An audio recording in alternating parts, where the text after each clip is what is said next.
If we're gonna get serious about treating our music as a process and not as a product, I think one of the things that would be helpful is to kind of do a retrospective after the jam. So talking about what we liked, what we disliked, what we might have to do differently next time.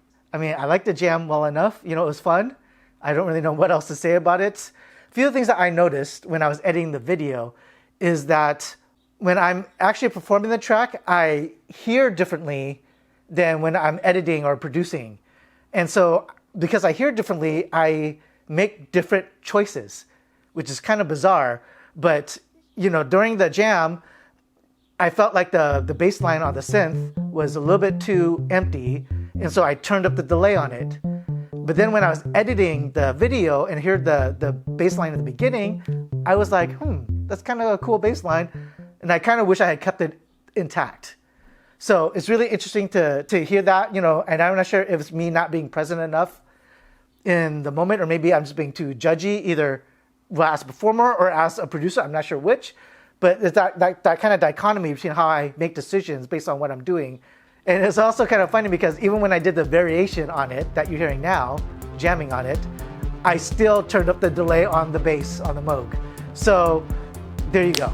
Another thing that I noted for next time is maybe doing a little bit more exploration. During the jam, I kept it confined to the Moog sequence that kind of drove the entire track, right? And it's a Moog sequence that, I don't know, it might have been just 5 notes, but then I switched to forward and backwards to kind of expand that a little bit. And afterwards in the video production, I thought, might have been interesting if I hit that switch over to random on the Moog sequence and see what would have come out of that.